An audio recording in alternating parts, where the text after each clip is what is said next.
Kellyanne Conway is the counselor to the president. She joins me right now on the North Lawn.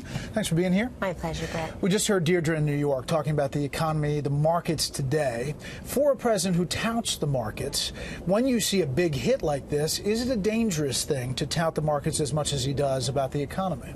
The president tonight, though, will recap what has been a tremendous year for our prosperity and our security, Brett. And there's no mistaking that the Dow Jones still over 26,000 points, made many record highs, and owing in large part to the centerpiece of his economic agenda, his tax cut, but also the regulatory framework really getting more in line, not being so burdensome.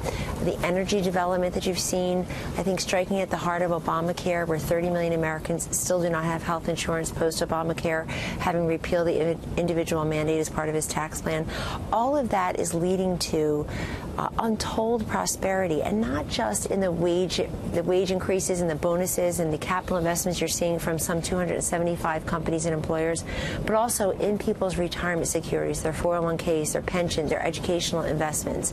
And so he will continue to be able to tout an economic record of prosperity that's very important. It's not just about the stock market. It's about all the other elements that are undergirding this economy: the consumer confidence, manufacturing confidence, small business formation confidence numbers, the unemployment numbers that you and John Roberts were talking about in your earlier package. Yeah, so one of the reasons the market took a hit today was because of health care. Yes, and the president acknowledged that. Yeah, and lunch where you and I were. You know, one of the questions is, how do you fix that in a very divided Washington right now?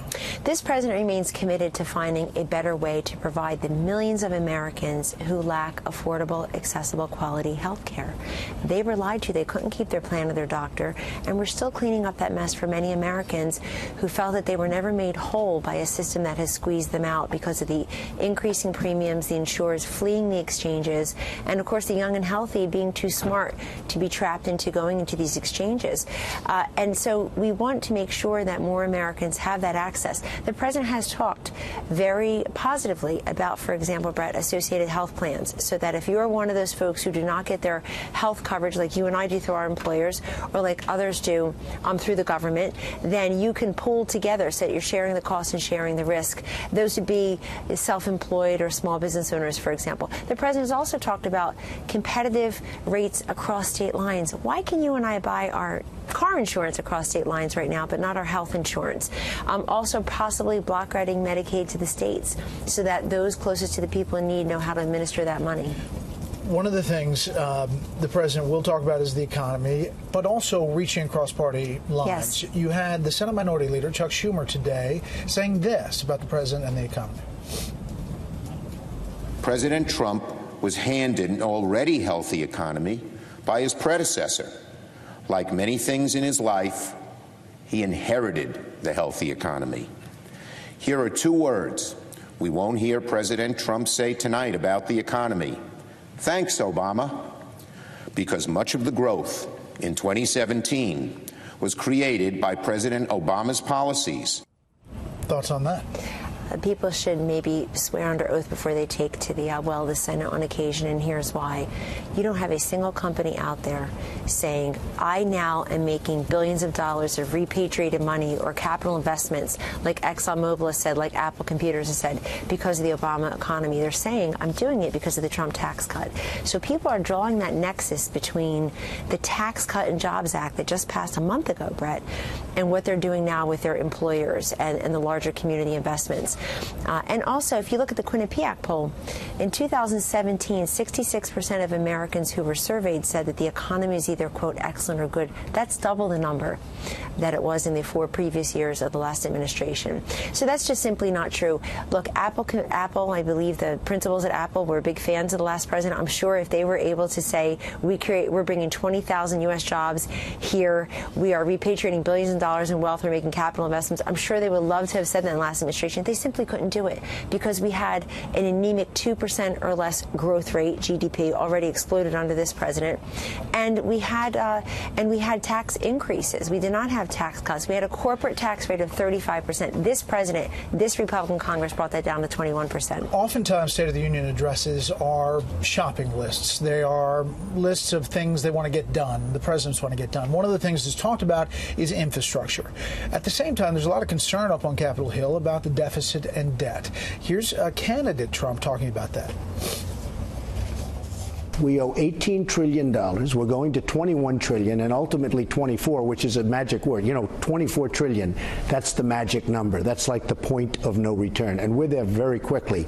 We're going to end up being another Greece, and maybe we're going to end up being another Detroit, because that's where our country is going. We need proper leadership.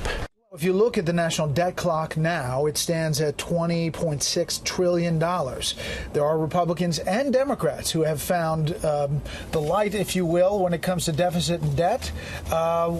What do you think about that as you look to this agenda of what to do next? This president continues to be very concerned about our debt and deficit, right? There's no question. But he's not responsible for the way it's exploded over the last several administrations. At the same time, we can't only look at that and not consider our crumbling roads and bridges. Upwards of 50,000 bridges, I've read in some reports, are in disrepair, and we know that.